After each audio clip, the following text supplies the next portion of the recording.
Bonsoir nos amis. Et pour le moment, on va parler concernant l'événement qui est organisé à Uvira. Et l'événement là est organisé. L'événement là, on appelle ce Carrefour culturel d'Uvira, organisé par un centre culturel d'Uvira. Maintenant, on est avec notre invité spécial, c'est le responsable du centre culturel.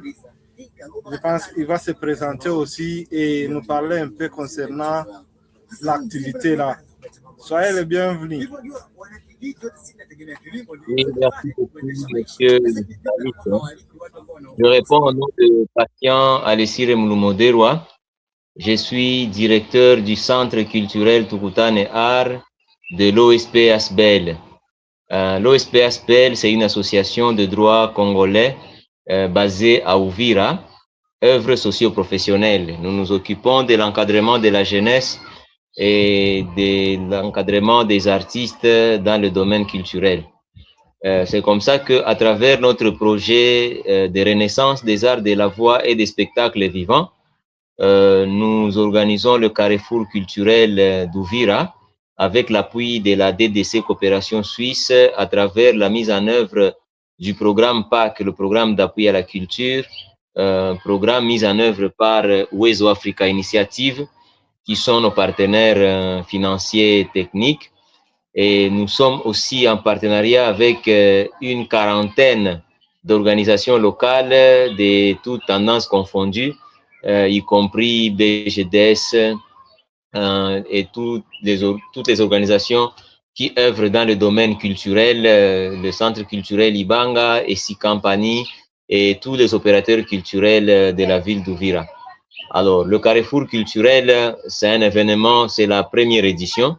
C'est un événement inédit dans la ville d'Uvira qui veut promouvoir les valeurs traditionnelles locales dans la ville d'Uvira, une ville qui est en perte de ses valeurs traditionnelles et qui ne sait pas, qui construit difficilement sa paix et sa cohésion sociale dans la diversité culturelle qui est pourtant une richesse, mais qui, suite à l'abandon, au rejet des valeurs traditionnelles locales, est en train de se construire avec beaucoup de peine, beaucoup de difficultés.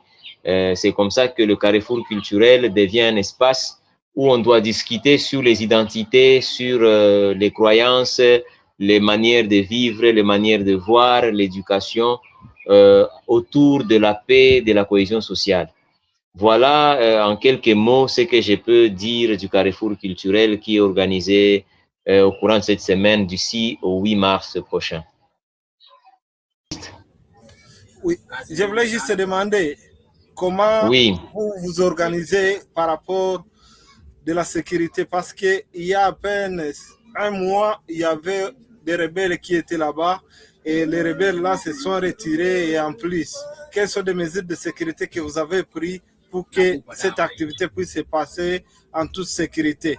En fait, je tiens d'abord à souligner que l'activité n'a pas été pensée après le départ du M23 de la ville d'Uvira. L'activité était déjà en cours de préparation depuis le mois de novembre parce qu'elle devait se tenir en janvier, du 16 au 18 janvier. Cependant, avec la situation sécuritaire qui s'était dégradée, l'activité avait été suspendue. Et comme tout était déjà prêt, les financements et autres, il a fallu qu'après le retrait des envahisseurs du M23 dans la ville d'Uvira, on puisse reprendre rapidement la mise en œuvre du projet qui n'avait qu'une durée de 3 mois. Et donc, nous sommes en train de déroger sur un retard contractuel par rapport à la situation initiale, effectivement à cause de cette guerre. C'est comme ça que l'activité du Carrefour aura lieu du 6 au 8 mars parce qu'après les évaluations sécuritaires qui montrent que la sécurité dans la ville d'Uvira s'est nettement améliorée avec les retours du gouvernement, de l'autorité publique, avec surtout la réouverture de la frontière burundaise qui était encore un problème majeur. Aujourd'hui, tout est prêt pour que les 46-47 partenaires du Carrefour culturel ensemble avec les autorités de la ville, puissent se rencontrer et lancer ce dialogue-là avec les jeunes et les vieux, les communautés tribales, les confessions religieuses. En tout cas, tout le monde est déjà mobilisé pour qu'on soit ensemble ce vendredi à l'Institut Mwanga d'Uvira. Donc, sur le plan sécuritaire, il y a de quoi se rassurer parce que même les partenaires qui vont venir du Burundi seront avec nous parce que la sécurité, elle est déjà bonne. Ça va, je voulais aussi ajouter concernant aussi au moins quel genre de membres que vous avez invités de la communauté de notre territoire aussi. Vous pouvez au moins nous citer quelques membres de la communauté, quel genre de communauté que vous avez invité qui puissent au moins participer à ce dialogue-là. Il y a quelle catégorie de gens qui peuvent venir participer aussi? Voilà, merci beaucoup pour cette question. Je vais commencer par les communautés. L'activité visant la cohésion sociale, toutes les communautés d'Uvira ont été mobilisées. Cependant, nos frères Batwa, Pygmée ne seront pas avec nous suite à l'événement malheureux qui s'est produit au niveau de leur communauté, la disparition de leur chef coutumier, qui d'ailleurs aujourd'hui fait plus d'1 mois de disparition. La communauté a décrété un deuil qui sera observé jusqu'au 7-8, ce qui fait qu'elle ne sera pas avec nous. C'est la seule communauté que jusqu'à aujourd'hui, je peux dire avec certitude qu'elle ne sera pas là. Toutes les autres communautés d'Uvira, en commençant par les Bavira, les Benembuga, Benekibalo, les Bafuliru, qui sont aussi du territoire d'Uvira et de la ville d'Uvira, les 2 grandes communautés que je vais appeler autochtones. Et il y a aussi toutes les autres communautés, notamment les Bashi, les Barega, les Banyindu. Toutes les communautés de la ville d'Uvira sont conviées et sont déjà mobilisées pour venir présenter leurs valeurs culturelles, leurs traditions, leur vie et les transmettre aux jeunes générations. Par rapport aux participants, il y aura des panels, c'est que les intellectuels seront également de la partie. Nous avons des intervenants, les institutions universitaires vont intervenir, les confessions religieuses également vont intervenir, et quelques cadres intellectuels, notamment le sous-cluster éducation, la coordination des écoles conventionnées catholiques, le DG de l'ISP, de l'ISDER plutôt. On a vraiment beaucoup d'intellectuels qui vont participer comme panélistes à ces échanges-là. Mais la cible, ce sont nos jeunes élèves du secondaire qui eux aussi également sont déjà mobilisés, qui seront là pour écouter les messages, pour recevoir, bénéficier de cette transformation, de cette transmission, je m'excuse, du patrimoine culturel local, de l'identité culturelle locale qui doit être transmis de génération en génération pour préserver cette identité-là en faveur du développement et de la cohésion sociale de la ville d'Uvira. Ça va. Là, j'écoute qu'il y aura beaucoup de communautés aussi, je pense. Par rapport aussi de la culture aussi, il peut y avoir aussi toute la communauté. Est-ce que vous avez songé aussi à des jeunes qui ont des talents? Qu'est-ce que vous avez songé à ces jeunes-là? Qu'est-ce qu'ils vont au moins, est-ce qu'ils seront invités là-bas pour montrer leur talent par rapport à leur culture? Effectivement, tous les talents sont invités, les jeunes vont prester, il y aura des prestations artistiques, il y aura même des expositions artistiques. Il y a les écoles comme le lycée Umoja qui va, à travers sa section coupe et couture, présenter sa collection de mode. Il y a l'artiste El Presidiaro David avec son centre culturel Mitumba qui sera aussi présent, qui va prester et faire des expositions aussi en mode. Il y aura beaucoup d'artistes, Bruce Anzuluni, Bata Boy, qui est Dennis Classic, le King Capita Freedom, le président de Uva Unite, beaucoup d'artistes, Iget Kiala et beaucoup même les orchestres de la ville, Tanganyika Musica notamment, seront au rendez-vous. Donc, toute la diversité culturelle d'Uvira sera au rendez-vous du vendredi 6 au dimanche 8 mars prochain. Si on peut ajouter, j'ajoute que cette activité sera réalisée grâce à un partenariat multi-acteurs, notamment les sociétés civiles locales, les écoles, les confessions religieuses, les médias même sont au rendez-vous. Et donc, une gamme vraiment d'acteurs qui sont mobilisés pour accompagner cette activité. Ok, qu'est-ce que vous pouvez au moins parler à la communauté d'Uvira et toutes personnes aussi de l'environ d'Uvira par rapport à cette activité pour les invités aussi? Est-ce qu'il y a encore la possibilité, s'il peut y avoir d'autres partenaires qui veulent au moins participer à cette activité? Quel genre de conditions que vous donnez aux partenaires pour qu'ils puissent participer à cette activité? En fait, l'activité, le Carrefour culturel d'Uvira, c'est une activité qui se veut communautaire, c'est-à-dire tous les partenaires sont invités, tant du secteur commercial que du secteur humanitaire, pour la visibilité, l'exposition de leurs œuvres, de leurs produits, pour la transmission de leurs messages clés. En tout cas, tous les partenaires sont les bienvenus. Il n'y a pas une condition en termes d'argent, en termes de frais. La seule condition, c'est d'avoir quelque chose à apporter comme contribution en termes de ressources humaines, en termes de matériel, et si jamais en termes de fonds, il y en a, ça va toujours contribuer à faire rayonner cette activité, mais surtout avoir cette volonté-là de participer à la construction de la cohésion sociale à travers la culture au niveau de la ville d'Uvira. C'est que les partenariats sont encore accessibles d'ici le mardi, demain soir.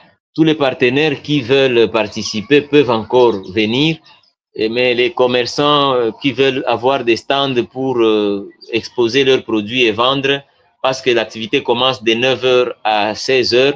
Donc, les participants auront forcément besoin de manger pour tenir la journée. Donc, nous continuons à inviter tous les partenaires, tant du secteur économique que du secteur culturel, à pouvoir se réunir autour du Carrefour pour échanger par rapport à la culture, et promouvoir les talents, promouvoir nos valeurs traditionnelles locales. Mais aussi à la communauté d'Uvira, nous disons qu'ils doivent s'approprier. Il est vraiment impérieux, impératif, il est bénéfique même pour la ville que la population s'approprie. Et là, je remercie beaucoup tous les 47 partenaires avec leur implication, leur appropriation de l'activité. Nous remercions tous ces partenaires stratégiques grâce à qui le Carrefour culturel d'Uvira sera une réussite, un succès. Et ce n'est que la première promotion, la première édition. Nous espérons qu'avec cette pompe pour la première édition, la deuxième édition sera plus grande et plus rayonnante dans la ville d'Uvira pour cette construction de la paix, de la cohésion sociale et du développement durable de notre ville. Il y a une autre question que je voulais aussi poser concernant soit des boissons qui sont destinées à être vendues là à l'événement. Quelle catégorie de boissons que vous avez au moins énumérées et quelles sont les conditions que vous avez données aux gens qui vont venir amener leurs boissons et les vendre là-bas? Est-ce que vous avez aussi accepté qu'ils puissent amener des boissons alcoolisées là-bas? En fait, effectivement, vous dites vrai. La question, surtout que les jeunes vont participer à l'activité, il a été strictement interdit de vendre les boissons fortement alcoolisées. Les boissons faiblement alcoolisées, les boissons à mousse, seront vendues uniquement aux adultes. Et donc, les mesures de protection de l'enfant, les mesures de protection de l'environnement, les mesures de prévention des violences basées sur le genre et violences sexuelles, toutes ces mesures-là ont été prises pour garantir que les jeunes et vieux les hommes et les femmes qui seront présents au carrefour culturel d'Uvira soient en sécurité, tant physique que émotionnelle, en sécurité psychologique, pour pouvoir participer pleinement aux différents dialogues intergénérationnels, intercommunautaires, interreligieux qui vont se dérouler dans le carrefour culturel d'Uvira. Donc, les mesures de protection, le do no harm, toutes les mesures, les précautions sur le plan environnemental, tout a été vraiment prévu de manière à ce que l'activité ne puisse pas laisser des conséquences néfastes, tant sur l'environnement que sur les personnes. Nous sommes soucieux de toutes ces valeurs, nous sommes soucieux vraiment et très regardants par rapport à tous les éléments transversaux de l'événement. Ok, une autre question, je voulais poser, l'activité va commencer de quelle heure à quelle heure? Parce que vous voyez, il va y avoir aussi des mineurs qui vont participer. Est-ce que vous avez prévu qu'ils puissent au moins retourner à la maison bien avant? Merci. Merci beaucoup pour la question. Effectivement, je venais de le dire, les mesures de protection de l'enfant ont été prises, ce qui fait que on commence à 9h et on arrête à 16h pour tous les mineurs, et pour tous les majeurs, c'est vers 18h, 18h30 qu'on libère tout le monde pour que, pour des raisons sécuritaires, pour des raisons d'éducation, que les parents rejoignent également les enfants qui auront participé au carrefour, parce que comme tout le monde sera au carrefour, il faut libérer d'abord les enfants. Et puis, si certains parents, les mamans ont l'habitude de partir avant avec les enfants, et parce que les femmes sont les éducatrices de la société, c'est elles qui encadrent mieux les enfants que les parents, les papas. Et donc, les papas peuvent rester un peu pour finir leur bière, le temps qu'ils rejoignent la famille avant qu'il ne soit trop tard, parce que le carrefour, c'est aussi un espace de transmission des valeurs et qu'on doit prêcher par l'exemple en invitant aussi les parents à être plus responsables et à être des modèles pour leurs enfants. Ça va, merci beaucoup. Je pense, s'il y a une autre chose à ajouter, vous pouvez ajouter avant qu'on puisse terminer notre émission. En fait, mon dernier ajout, c'est de continuer à remercier beaucoup la population d'Uvira, les officiels de la ville, notamment monsieur le maire de la ville qui nous accompagne vraiment de manière satisfaisante. Le bureau des cultures et des arts avec Papa Flory, qui est notre service de tutelle au niveau urbain, qui fait très bien son travail, qui nous accompagne aussi aisément. Le cabinet du gouverneur de province qui est en train de nous accompagner également avec les conseillers du gouverneur qui participent pour que nous puissions vraiment arriver à faire un carrefour bénéfique, un carrefour qui va promouvoir les valeurs citoyennes. Nous disons aussi merci à toute cette communauté estudiantine, la coordination des écoles catholiques, l'association des parents d'élèves catholiques, la PEC, compagnie Emmaüs, GAPDI, tous ces partenaires qui se sont donnés corps et âme pour que le carrefour puisse être un succès. Nous sommes déjà en train de voir ces succès-là venir parce que la mobilisation est tellement grande. Le travail s'est fait de manière très impeccable. Les choses avancent considérablement et ce n'est pas seulement le staff du centre culturel, c'est grâce à tous ces partenaires stratégiques qui sont en train de faire un travail au quotidien pour que le carrefour réussisse. Et nous disons d'abord merci à ces gens-là. Merci à toute la population d'Uvira qui va répondre présente au rendez-vous et échanger ensemble sur les valeurs culturelles locales. Nous disons surtout merci à nos partenaires, la DDC Coopération Suisse, à travers son programme d'action, d'appui à la culture, le programme PAC, qui est mis en œuvre par Uwezo Africa Initiative, qui nous a donné des moyens pour que ce carrefour puisse être une réussite. En tout cas, nous disons merci à tout le monde, à tous nos partenaires stratégiques, même ceux-là qui n'ont pas été cités ici, qu'ils trouvent dans cette expression notre gratitude. Et rendez-vous le 6 pour le lancement officiel du carrefour, le vendredi 6 mars à 9h à l'Institut Mwanga d'Uvira. Merci beaucoup et on va continuer toujours à mobiliser notre communauté, à mobiliser la population d'Uvira et ses environs de venir au moins participer à cet événement parce que c'est un événement riche qui va au moins montrer la culture et montrer à nos enfants qu'ils puissent au moins sauvegarder notre culture partout là où ils sont, partout là où ils passent. Il doit être identifié par notre culture. On ne doit pas vraiment avoir l'habitude de cacher notre culture et commencer à imiter les cultures de d'autres personnes.